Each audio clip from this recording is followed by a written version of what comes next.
자정이 넘은 시각, 서울의 스카이라인이 거대한 보석처럼 발 아래에서 빛나고 있었다. 천일 티안리 그룹의 펜트하우스 오피스. 그 꼭대기에서 한서연은 도시의 군주처럼 앉아 있었다. 그녀의 얼굴은 차가운 달빛을 받아 조각상처럼 무표정했다. 인수가격은 더 이상 협상 불가합니다. 제가 제시한 조건에 동의하지 못한다면 내일 아침 시장에 공개 매수를 선언하도록 하죠. 모니터 너머 백전노장으로 불리는 유럽의 기업 사냥꾼들이 그녀의 마지막 통보에 침을 삼켰다. 29살의 젊은 총수. 사람들은 그녀를 얼음 여왕이라 불렀다. 피도 눈물도 없는 결단력. 상대의 숨통을 꿰뚫어 보는 통찰력. 그녀는 지난 5년간 아버지에게서 물려받은 천일그룹을 대한민국 최고의 제약 및 바이오 기업으로 키워냈다. 알겠습니다. 한 회장님, 제안을 받아들이겠습니다. 화상회의가 끝나고 모니터가 암전되자 강철 같던 그녀의 얼굴에 비로소 희미한 균열이 생겼다. 서연은 길게 숨을 내쉬며 관자놀이를 꾹 눌렀다. 승리의 희열은 없었다. 그저 지독한 피로감만이 파도처럼 밀려왔다. 그녀는 자리에서 일어나려 했다.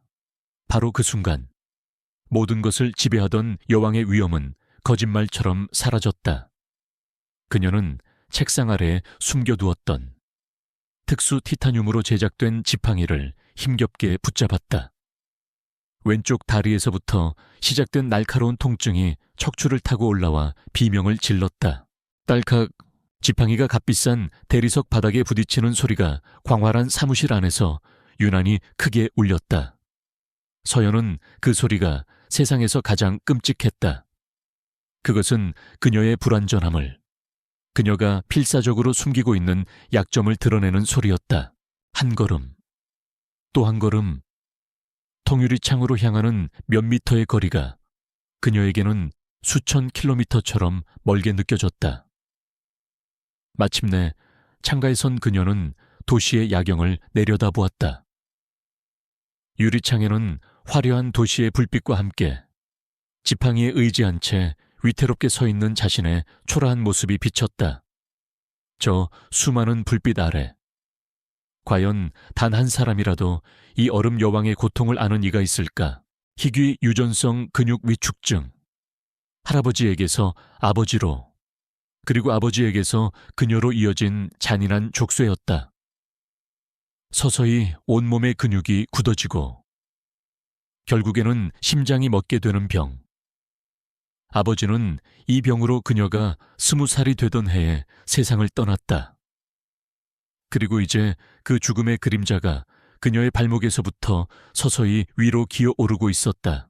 그녀의 차가움은 갑옷이었다.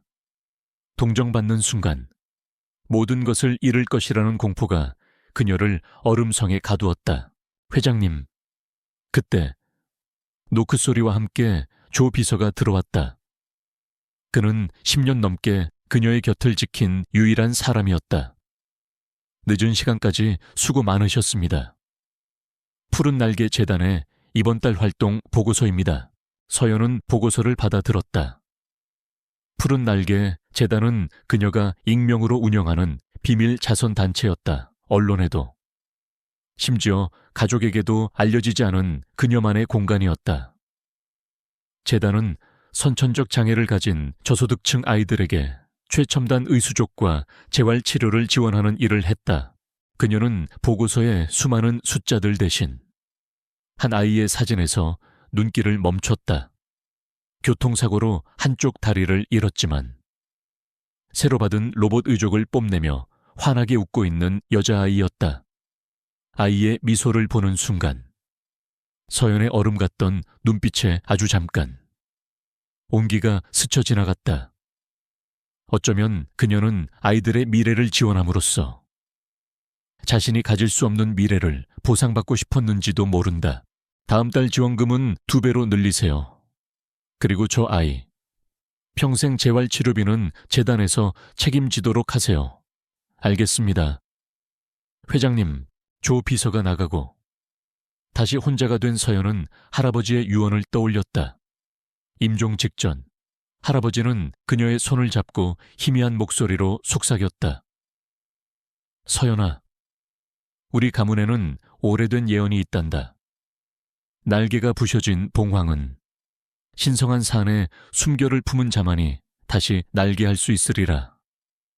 부디 그분을 찾거라.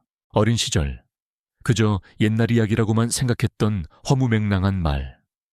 하지만 죽음이 바로 문턱까지 다가온 지금 그 예언은 그녀의 뇌리에서 떠나지 않았다. 신성한 산에 숨결을 품은 자라니 21세기에 가당키나 한 말인가. 서연은 자조적인 미소를 지으며 고개를 저었다. 같은 시각 서연이 있는 화려한 펜트하우스와는 정반대의 세상. 한강의 차가운 강바람이 스며드는 다리 밑. 그 가장 어두운 구석에 한 남자가 가부좌를 들고 앉아 있었다. 남루한 옷차림. 며칠은 좋게 감지하는 듯 다시 헝클어진 머리카락. 영락없는 노숙자의 행색이었다. 하지만 그의 주변 공기는 기이할 정도로 고요했다. 세상의 모든 번뇌와 소음이 그를 비껴가는 듯했다. 그가 천천히 눈을 떴을 때 어둠 속에서 두 개의 별이 빛나는 듯했다. 티끌 하나 없이 맑고 그 깊이를 가늠할 수 없는 눈동자였다. 그의 이름은 강천장추안. 지리산의 깊은 골짜기에서 세상과 단절된 채 수백 년간 이어져 온 고대 의술의 마지막 계승자였다. 그는 스승의 유언에 따라 오직 전설로만 전해지는 약초 환원초 후안훈차오를 찾고 속세의 병고 빙쿠를 직접 체험하기 위해 산을 내려왔다. 그의 무릎 위에는 작은 길고양이 한 마리가 누워 있었다. 차에 치인 듯 뒷다리가 꺾여 신음하는 고양이를 그는 우연히 발견했다. 강천은 주변에 지천으로 널린 풀 몇 가지를 뜯어 돌멩이로 찧었다. 그리고는 으깬 풀을 고양이의 상처에 조심스럽게 발라주었다. 그의 손길은 부드럽고 망설임이 없었다. 마치 수십 년간 생명을 다뤄온 명의처럼. 신기하게도 약초가 닿자 고양이의 가쁜 숨이 조금씩 안정을 찾기 시작했다.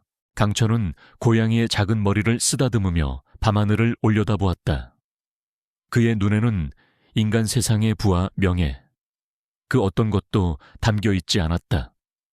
오직 하늘과 땅, 그리고 생명의 흐름만이 고요히 흐를 뿐이었다. 차가운 도시의 가장 높은 곳에서 죽음의 그림자에 고통받는 여왕, 그리고 도시의 가장 낮은 곳에서 생명의 본질을 꿰뚫어 보는 숨겨진 의원. 결코 만날 수 없을 것 같은 두 개의 운명이 이제 거대한 폭풍을 향해 서서히 서로에게 이끌리고 있었다. 시간은 서연의 편이 아니었다. 하루가 다르게 다리의 감각은 무뎌졌고 지팡이 없이는 단 한 걸음도 내딛기 힘든 날이 늘어갔다.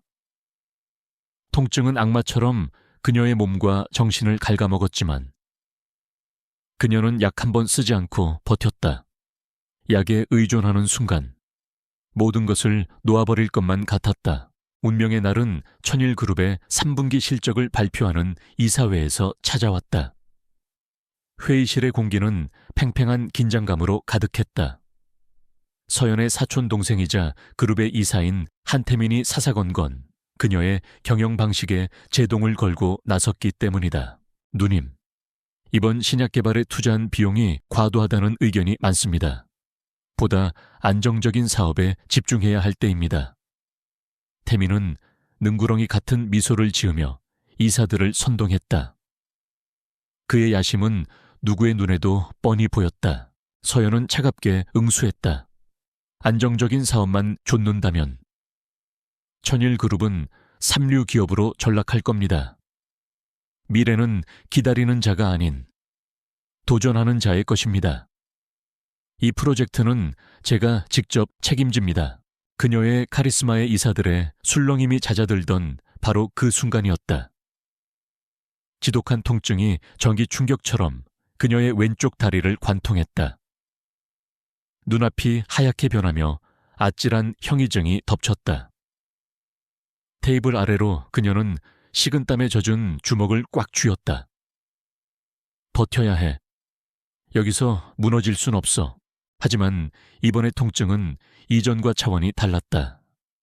마치 신경 하나하나를 칼로 베어내는 듯한 고통에 그녀의 입에서 가느다란 신음이 터져 나왔다. 흡, 모든 이사들의 시선이 그녀에게로 향했다. 서연은 자리에서 일어서려 했지만 다리에 힘이 들어가지 않았다. 몸이 기울어지는 것을 느끼며 그녀는 필사적으로 지팡이를 잡으려 손을 뻗었다. 하지만 손끝은 허공을 갈랐고 그녀의 몸은 그대로 회의실 바닥으로 쓰러졌다. 구랑땅. 티타늄 지팡이가 대리석 바닥 위로 나뒹구는 소리가 회의실 전체에 울려 퍼졌다. 얼음 여왕의 철옹성이 무너져 내리는 소리였다. 회장님 조비서의 절규와 함께 회의실은 아수라장이 되었다. 이사들은 경악했고 한태민의 입계는 누구도 눈치채지 못할 만큼 찰나의 미소가 스쳐 지나갔다. 정신을 차렸을 때 서연은 병원의 VIP 병실에 누워 있었다. 익숙한 소독약 냄새와 창밖으로 보이는 잿빛 하늘이 그녀를 방했다. 그녀의 주치의이자 아버지의 오랜 친구였던 김 박사가 무거운 표정으로 침대 곁에 서 있었다. 서연아, 그의 목소리는 무겁게 가라앉아 있었다. 정밀 검사 결과가 나왔다. 더 이상은 숨길 수가 없구나, 샤마치 없구나. 병의 진행 속도가 예상보다 훨씬 빠르다. 이대로라면 6개월이야. 길어야 6개월 안에 완전히 걷지 못하게 될 거다. 6개월. 서연의 귓가에 그 단어가 사형 선고처럼 박혔다. 눈앞이 캄캄해졌다. 회사를 지키는 것도, 살아남는 것도, 모든 것이 불가능해 보였다. 김 박사가 나간 뒤 한태민이 걱정스러운 표정을 연기하며 병실로 들어왔다. 하지만 그는 문을 닫기 직전 복도에서 김 박사와 조 비서가 나누는 대화를 똑똑히 엿들었다. 6개월 시한부라는 말을 들은 그의 눈은 탐욕의 불꽃으로 번뜩였다. 누님, 괜찮으세요? 제가 얼마나 놀랐는지. 서연은 그의 가증스러운 얼굴을 쳐다볼 힘도 없었다. 설상가상으로 그룹의 법무팀장이 찾아와 그녀에게 마지막 결정타를 날렸다. 회장님, 송구스럽지만 선대 회장님의 유언장을 다시 한번 확인하셔야 할 것 같습니다. 변호사가 내민 유언장의 한 구절이 그녀의 숨통을 조여왔다. 나의 손녀 한서연은 만 30세가 되는 생일 전까지 혼인하여 법적인 가정을 이루어야만 천일그룹의 의결권 주식 51%를 온전히 상속받을 수 있다. 만일 기한 내에 조건을 충족하지 못할 시 주식의 소유권은 재단으로 귀속되며 그룹의 경영권은 주주총회의 투표로 결정한다. 서연의 30번째 생일은 이제 겨우 석 달밖에 남지 않았다. 모든 것이 맞아떨어지는 퍼즐 조각 같았다.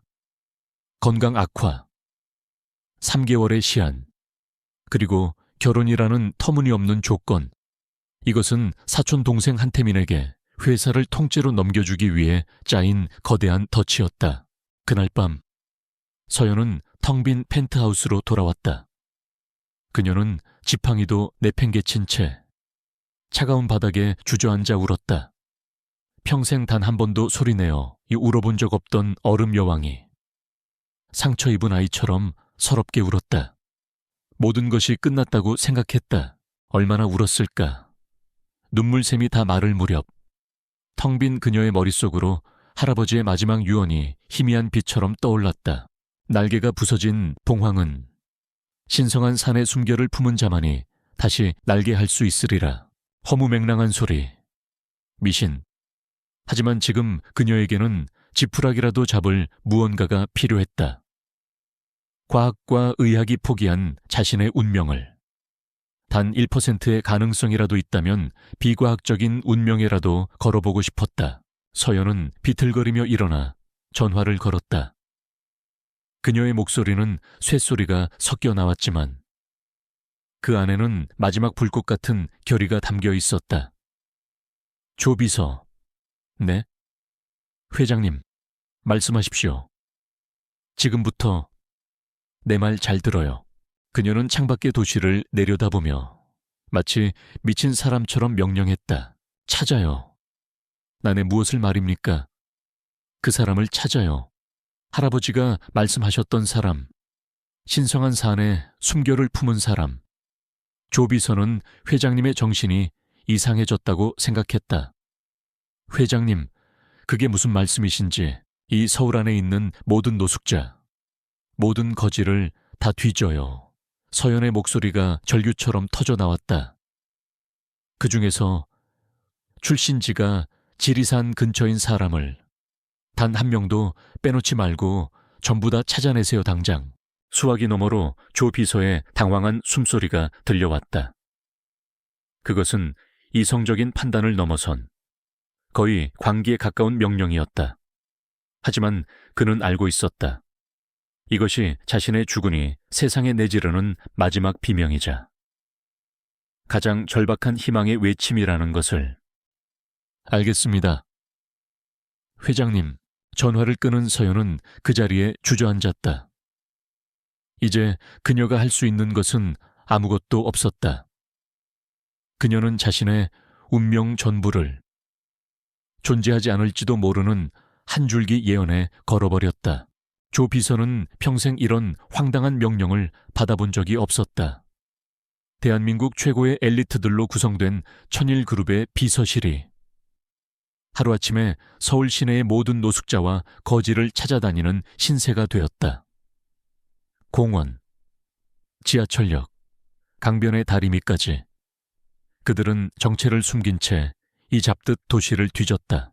며칠 후 조 비서는 마침내 몇 명의 후보자 명단을 한서연에게 보고했다.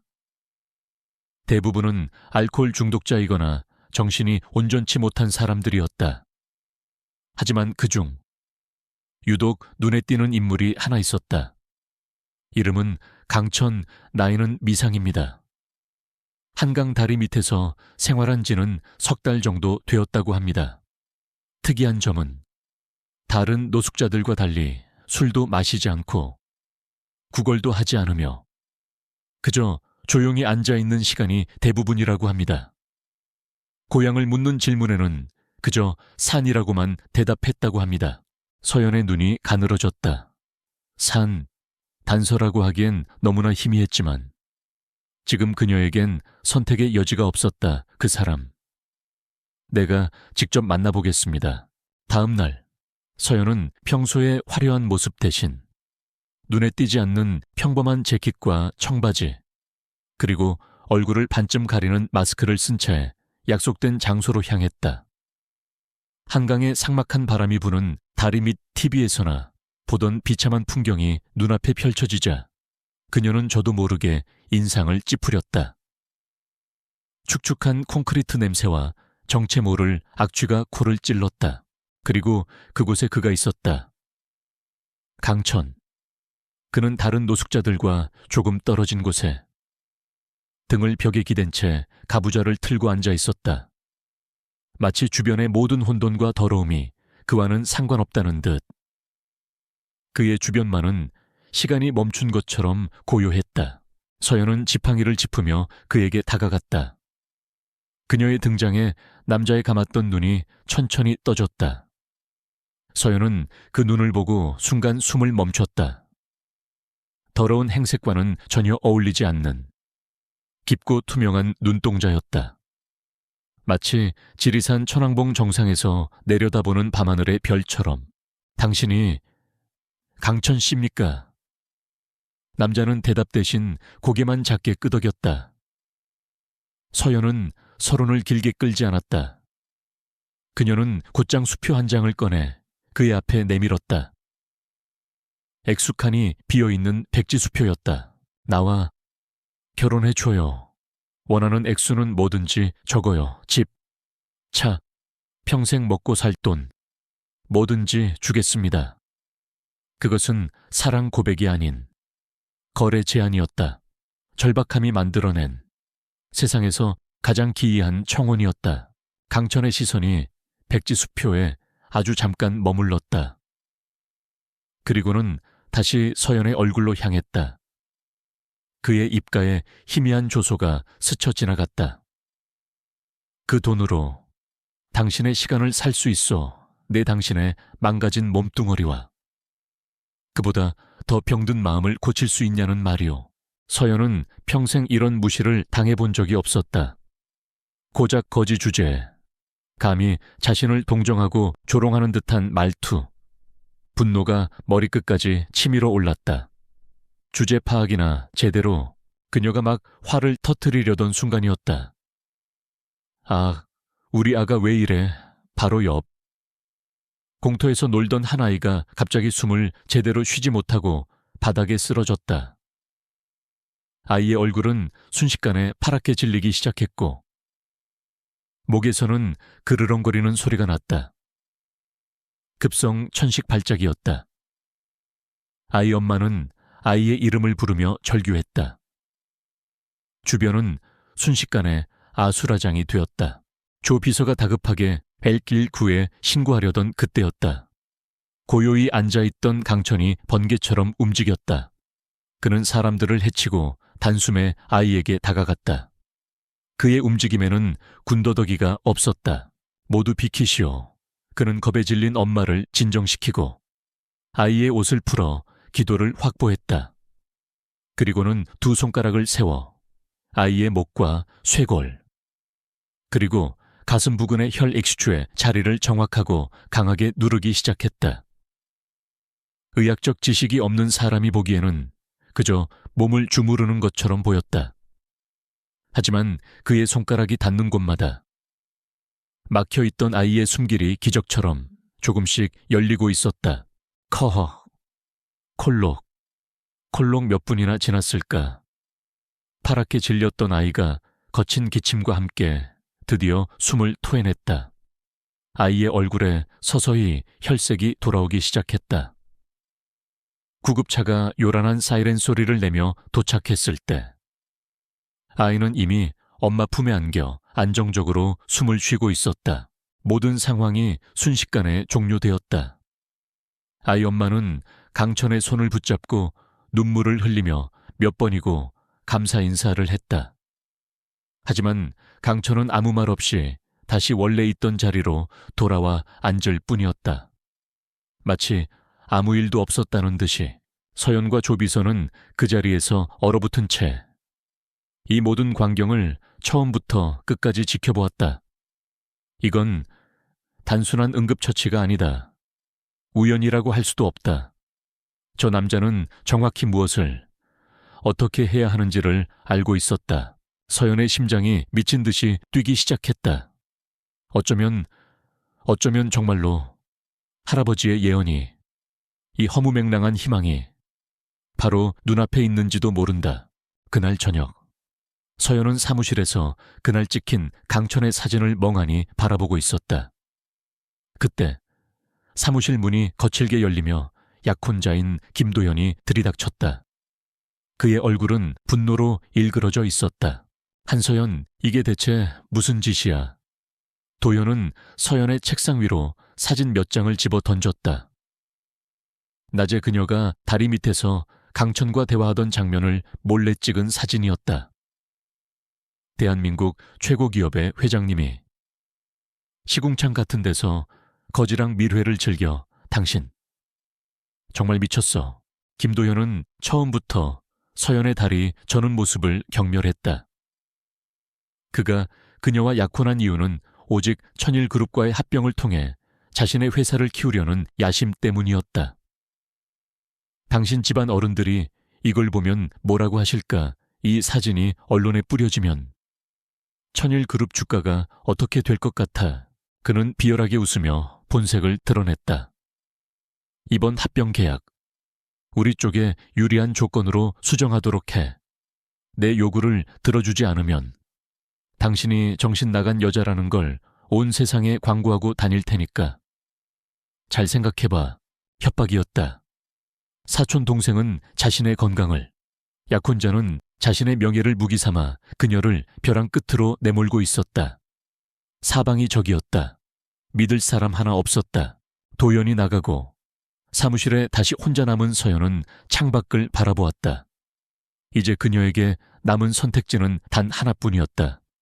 그녀는 결심했다. 그 무엇을 희생하더라도, 설령 세상에서 가장 치욕적인 방법을 써서라도 다리 밑에 그 남자를 자신의 사람으로 만들어야만 했다. 그것만이 그녀가 이 지옥에서 살아남을 수 있는 유일한 길이었다. 임시 주주총회 소집 공고가 나붙자 천일그룹의 주가는 연일 요동쳤다. 총수 건강 이상설, 약혼자와의 불화설 등 확인되지 않은 찌라시가 증권가를 뒤덮었다. 이 모든 혼란의 배후에는 한태민과 김도현이 있었다.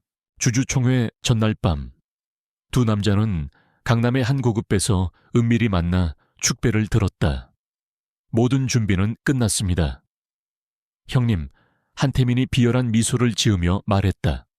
매수해둔 의사가 제출할 진단서입니다. 극심한 스트레스로 인한 판단력 저하 및 망상 증세. 그리고 이건 김 사장님께서 주신 사진들, 이 두 가지만 있으면. 한서연은 재기불능입니다. 김도현은 만족스럽게 와인잔을 기울였다. 내일이면 천일그룹은 우리 차지가 되는 건가? 그 다리 병신 여자가 어떤 표정을 지을지 아주 기대되는군. 그들의 웃음소리가 어두운 룸 안을 가득 메웠다. 그들은 이미 승리를 예감하고 있었다. 같은 시각, 서연의 펜트하우스는 전쟁터의 사령부처럼 고요하고 무거웠다. 서연은 창백한 얼굴로 소파에 앉아 있었다. 통증이 너무 심해 이제는 강력한 진통제 없이는 단 10분도 버티기 힘들었다. 약 기운에 정신이 몽롱해졌다.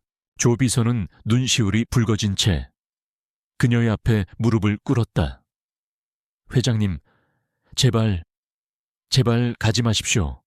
이건 계란으로 바위치기입니다. 저들이 파놓은 함정에 스스로 걸어 들어가는 꼴이라고요.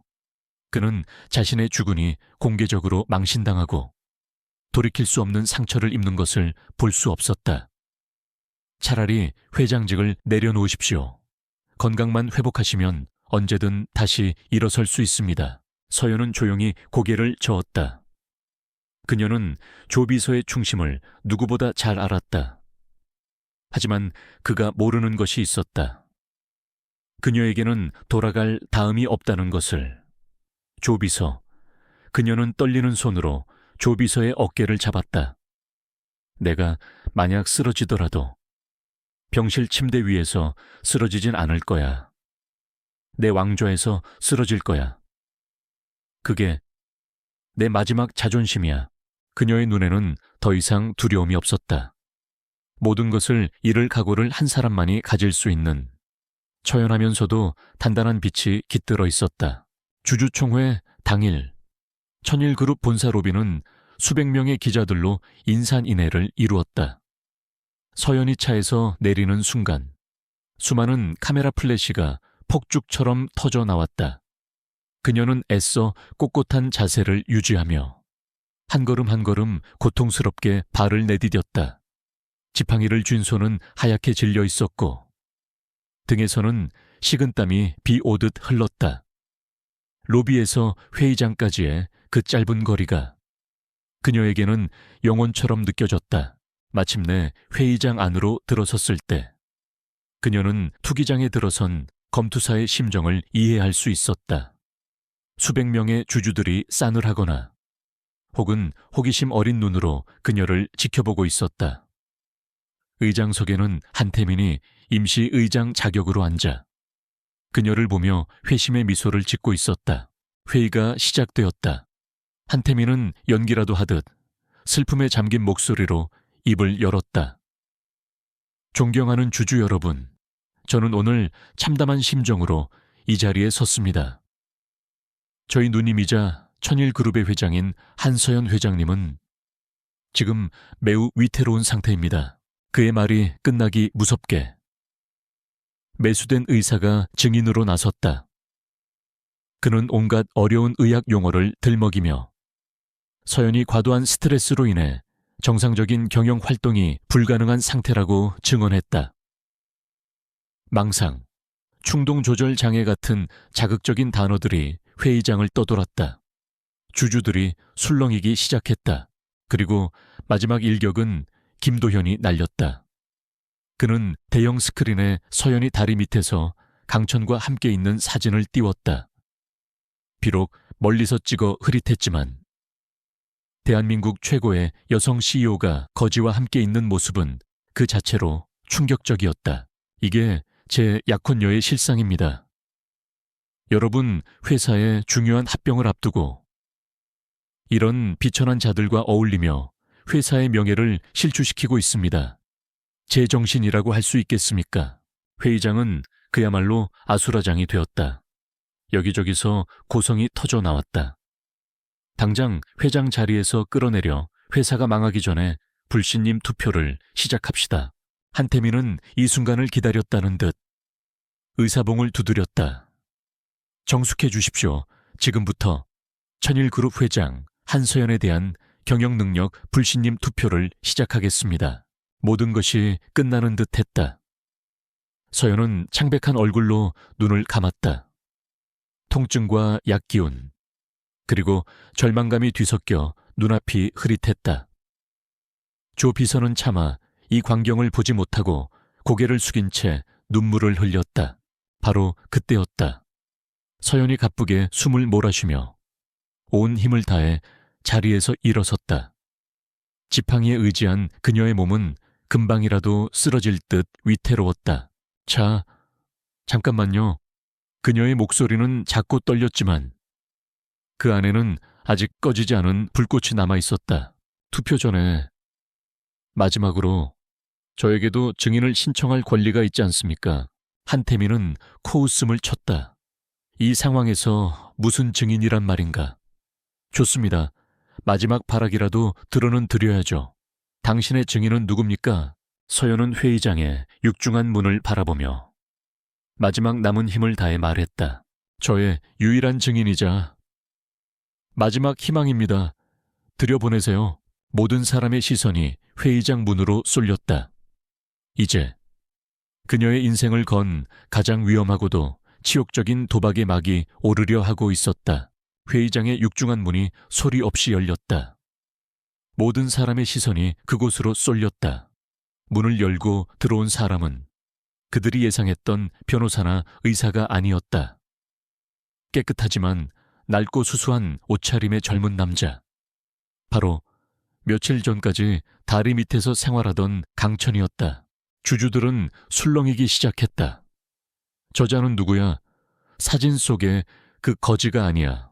한태민은 의기양양하게 외쳤다. 여러분, 보셨습니까? 제정신이 아닌 게 틀림없습니다. 이런 중요한 자리에 거짓 따위를 증인으로 부르다니.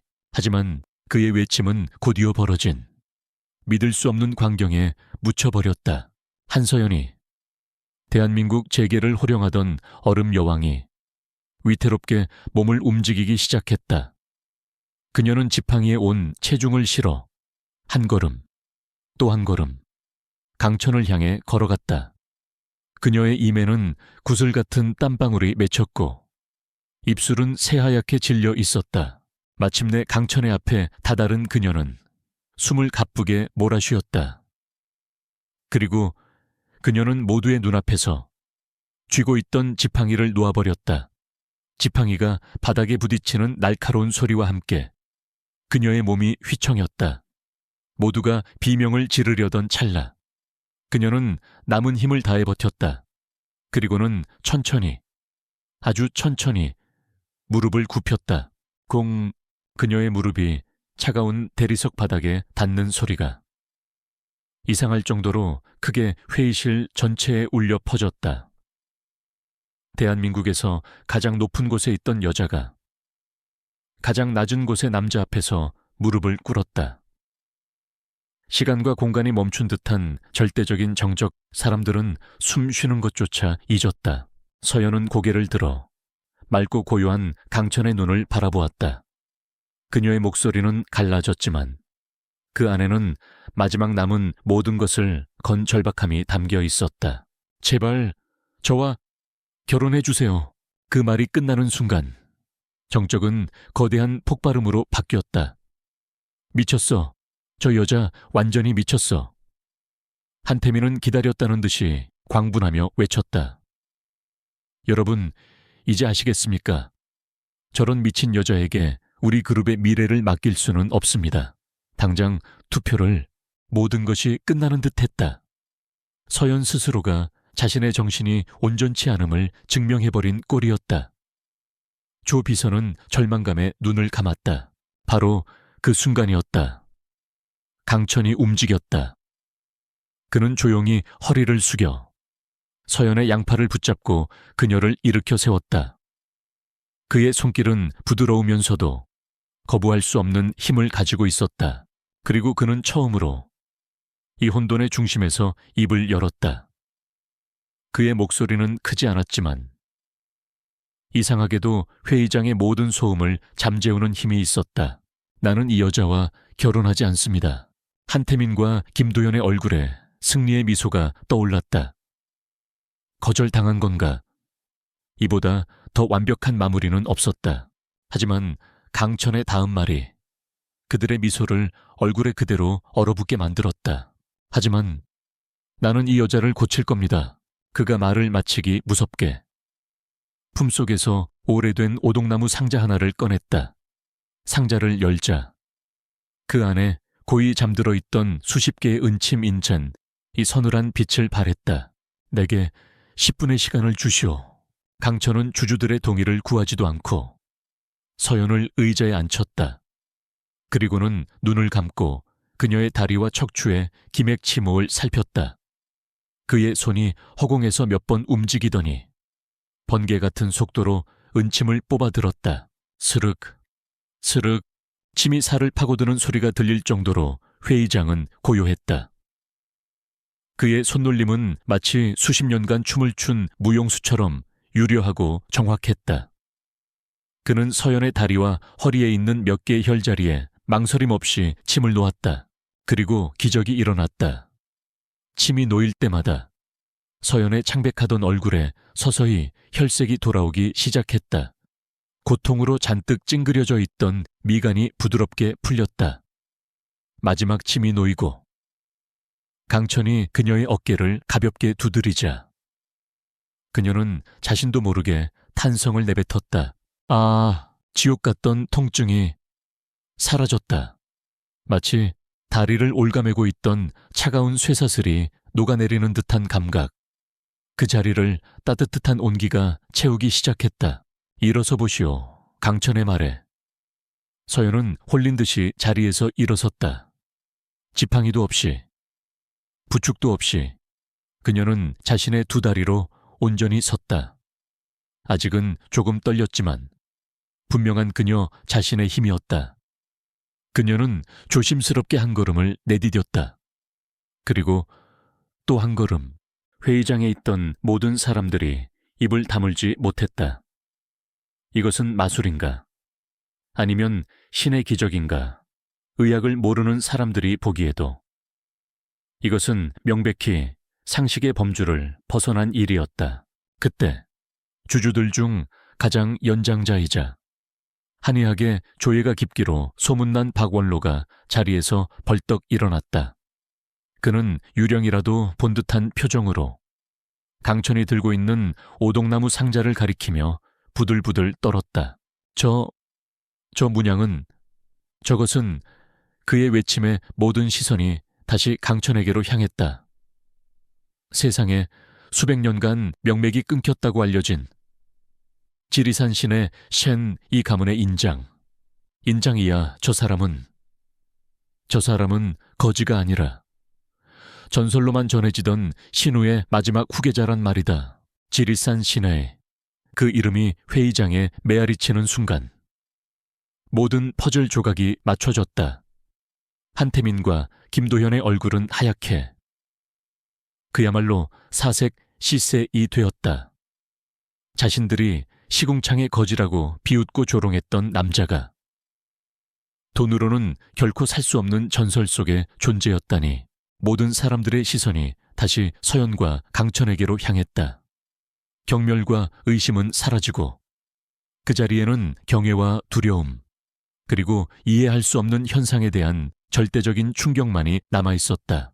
한서연은 자신의 두 발로 당당히 서서 자신을 나락으로 떨어뜨리려 했던 자들을 차갑게 내려다보았다. 이제 심판의 시간이었다. 박원로의 외침은 모든 논란에 종지부를 찍는 망치 소리와도 같았다. 지리산 시내, 그 전설적인 이름 앞에서 한태민과 김도연의 모든 음모와 거짓말은 한낱 먼지처럼 힘을 잃었다. 주주총회는 순식간에 재판정으로 변했다. 분노한 주주들의 고성과 기자들의 질문이 뒤엉켰다. 한태민과 김도현, 그리고 그들에게 매수된 의사는 출동한 검찰 수사관들에게 현장에서 즉시 체포되었다. 주가 조작, 업무상 배임, 명예훼손, 위증교사, 그들이 저지른 모든 죄목이 낱낱이 밝혀졌다. 심판은 빠르고 가혹했다. 한태민은 천일그룹에서 영구 제명되었고 그의 모든 재산은 동결 후 피해를 본 주주들에게 배상하는 데 쓰였다. 그는 결국 차가운 감옥에서 자신의 탐욕에 대한 죗값을 치르게 되었다. 김도현 역시 마찬가지였다. 약혼은 당연히 파기되었고 그의 기업은 비윤리적 기업으로 낙인 찍혀 시장의 혹독한 외면을 받았다. 한때 재계의 총화로 불렸던 그는 이제 가장 추악한 스캔들의 주인공으로 전락했다. 세상이 그들의 몰락으로 떠들썩한 동안 한서연은 조용히 회복에만 전념했다. 강천은 며칠에 한 번씩 그녀를 찾아와 침을 놓았다. 그의 치료는 기적과도 같았다. 휠체어 신세를 각오했던 그녀의 다리는 하루가 다르게 힘을 되찾았다. 처음에는 지팡이의 의지에 몇 걸음을 떼던 것이 이내 지팡이 없이도 집 안을 거닐 수 있게 되었다. 죽어있던 신경과 근육이 다시 깨어나는 경이로운 감각을 느끼며 서연은 몇 번이고 눈물을 흘렸다. 한 달 후 한서연은 공식 기자회견을 열었다. 몰라보게 건강해진 모습으로 연단에 선 그녀를 보며 기자들은 다시 한번 기적을 목격하는 듯 술렁였다. 그녀는 그 자리에서 두 가지 중대 발표를 했다. 첫째, 천일그룹 내에 막대한 자금을 투자하여 천일의생명연구원을 설립하겠다는 것. 둘째, 그리고 그 초대 연구원장으로 지리산 신의처의 마지막 계승자인 강천 선생을 추대하겠다는 것. 천일의생명연구원은 수백 년간 이어져 온 위대한 전통의학과 최첨단 바이오 기술을 접목하여 이 세상의 모든 난치병을 정복하는 것을 목표로 할 것입니다. 돈이 없어서 치료받지 못하는 사람이 없는 세상을 만드는 것. 그것이 저와 천일그룹의 새로운 사명입니다. 이 발표는 대한민국을 넘어 전 세계 의학계를 뒤흔들었다. 거지에서 하루아침에 전설적인 신의가 된 강천의 존재. 그리고 그와 손을 잡은 한서연의 파격적인 행보는 한동안 모든 뉴스의 중심이 되었다. 며칠 뒤 서연의 개인 별장 정원. 이제는 가벼운 산책 정도는 무리 없이 할 수 있게 된 서연이 정원을 가꾸고 있는 강천에게 다가갔다. 그는 여전히 수수한 옷을 입고 있었지만 더 이상 세상과 단절된 이방인처럼 보이지 않았다. 오히려 대자연의 일부처럼 정원의 풀과 나무들과 자연스럽게 어우러져 있었다. 여기서 뭘 하고 계세요? 서연의 목소리에는 이제 얼음 같은 냉기 대신 따뜻한 호기심이 담겨 있었다. 강천은 흙 묻은 손으로 작은 약초 하나를 가리켰다. 이것 때문에 산을 내려왔소. 월화초 유에샤차오. 달빛 아래에서만 자라는 희귀한 약초지. 당신의 병을 완전히 뿌리 뽑으려면 이 약초가 꼭 필요했소. 그는 모든 것을 알고 있었다는 듯이 담담하게 말했다. 제 병을 알고 계셨어요. 처음부터 사람의 몸을 보면 그 사람의 역사가 보이는 법이요. 당신의 다리에는 병의 고통뿐만 아니라 외로움과 슬픔, 그리고 두려움이 함께 엉켜 있었소. 서연은 아무 말도 할 수 없었다. 처음 만난 순간부터 이 남자는 자신의 겉모습이 아닌 가장 깊은 곳의 영혼을 꿰뚫어 보고 있었던 것이다. 그녀는 처음으로 누군가에게 완전히 맨몸으로 서 있는 듯한 기분이 들었다. 부끄러움이 아닌 편안함이었다. 고맙습니다. 서연은 진심을 다해 말했다. 제 다리를 고쳐줘서, 그리고 제 인생을 구해줘서요. 평생 이 은혜를 잊지 않겠습니다. 강천은 말없이 그녀를 바라보았다. 그의 깊은 눈동자 앞에서 서연은 문득 그날의 일이 떠올라 얼굴이 붉어졌다. 저 주주총회에서 제가 했던 말, 그 청혼 말이에요. 그건 아시다시피 회사를 지키기 위한 어쩔 수 없는, 그러니까 그녀는 무언가 변명을 하려 했지만 그럴수록 더욱 횡설수설하게 되었다. 그때 강천이 피식 웃었다. 그가 그녀 앞에서 처음으로 보인 미소였다. 내 대답은 말이오. 그는 흙을 털고 일어나 서연의 눈을 똑바로 바라보며 말했다. 당신이 다시 한번 물어보느냐에 달려있어. 그의 말에 서연의 심장이 쿵 하고 내려앉았다. 그것은 더 이상 환자와 의사의 대화가 아니었다. 한 남자와 한 여자, 두 사람의 새로운 이야기가 시작되고 있음을 알리는 세상에서 가장 따뜻하고도 아찔한 예고편이었다. 계절이 4번 바뀌고 1년이라는 시간이 흘렀다. 한서연은 더 이상 지팡이에 의지하지 않았다. 그녀는 이제 달릴 수 있었다. 주말 아침이면 공원을 달렸고 때로는 아이처럼 백사장을 맨발로 뛰어다녔다. 잃어버렸던 건강을 되찾은 그녀의 얼굴에서는 더 이상 얼음 여왕의 냉혹함을 찾아볼 수 없었다.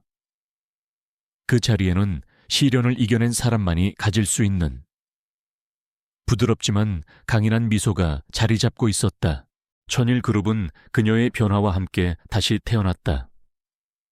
단순한 제약회사를 넘어 인도주의적 의료를 선도하는 위대한 기업으로, 그리고 그 중심에는 천일의생명연구원과 원장 강천이 있었다.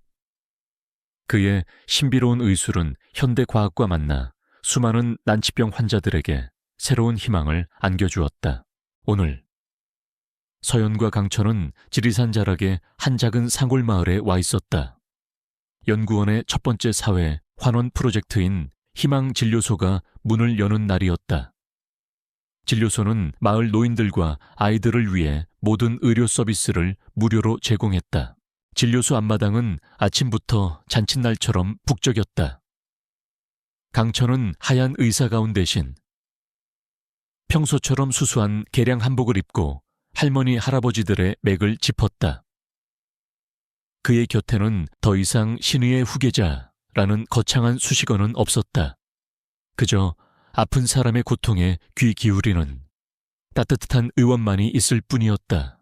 서연은 그런 그의 모습을 흐뭇하게 바라보다 진료소 한쪽 툇마루에 앉아 아이들에게 책을 읽어주기 시작했다. 옛날에 날개가 아픈 봉황이 살았답니다.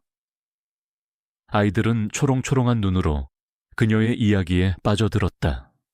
한때 자신의 이야기였던 슬픈 동화는 이제 아이들에게 꿈과 희망을 주는 이야기로 다시 태어나고 있었다. 한 아이가 물었다. 그래서 봉황은 다시 날았어요.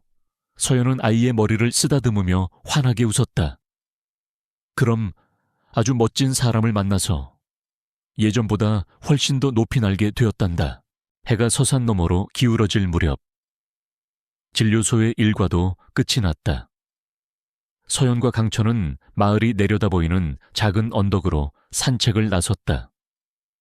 1년 전, 단 한 걸음도 떼기 힘들었던 그녀는 이제 그의 보폭에 맞춰 가볍게 흘길을 걸었다. 두 사람은 커다란 바위 위에 나란히 앉아 붉게 물드는 저녁 노을을 바라보았다. 강천은 낮에 산에서 채취한 귀한 약초들을 바위 위에 널어 말리고 있었다. 쌉싸름한 약초 향기와 상쾌한 소립 향기가 바람에 실려와 두 사람을 감쌌다. 서연은 조용히 그의 어깨에 머리를 기댔다. 세상에서 가장 편안하고 안전한 안식처였다. 1년 전 산을 내려온 이유가 환원초를 찾기 위해서라고 했죠. 서연이 나직이 물었다. 강천은 고개를 끄덕였다. 그랬어. 스승님께서 돌아가시기 전 세상 어딘가에 그 약초가 남아있을지 모른다고 하셨지. 하지만 결국 찾지 못했어. 그래서 지금은 찾았어요. 서연은 장난기 어린 목소리로 물었다. 강천은 약초를 말리던 손을 멈추고 서연을 돌아보았다. 그의 깊은 눈동자에 붉은 노을빛이 담겨 따뜻하게 일렁였다. 그는 서연의 뺨을 부드럽게 감싸 쥐었다. 나는 그보다 더 귀한 것을 찾았어. 그의 목소리는 산바람처럼 낮고 부드러웠다. 나의 집을 찾았어. 그 말이 끝나는 순간 그는 서연의 이마에 아주 조심스럽게 입을 맞췄다. 그것은 뜨거운 열정의 입맞춤이 아니었다. 서로의 영혼을 치유하고 평생을 함께하겠다는 깊고 고요한 약속이었다. 서연은 눈을 감았다. 더 이상 왕좌 아래의 어둠도 절망적인 예언도 없었다. 오직 두 사람의 온기와 그들을 축복하는 지리산의 장엄한 노을만이 존재할 뿐이었다. 날개가 부서졌던 봉황은 마침내 산의 숨결을 품은 신의의 곁에서 영원한 안식처를 찾았다. 그들의 두 번째 봄은 그렇게 세상에서 가장 아름다운 풍경 속에서 시작되고 있었다. 결말. 오늘 이야기는 여기까지입니다. 여러분의 마음속에 작은 울림과 따뜻한 희망이 전달되었기를 바랍니다. 인생이라는 무대 위에서 우리 모두는 때로 상처받고 넘어지지만 가장 중요한 것은 자신의 가치를 잃지 않고 다시 일어서는 용기일 것입니다. 여러분의 구독과 좋아요, 그리고 따뜻한 댓글은 저희에게 다음 이야기를 만들어 나갈 가장 큰 힘이 됩니다. 알림 설정을 통해 가장 먼저 새로운 감동을 만나보세요. 시청해 주셔서 진심으로 감사합니다.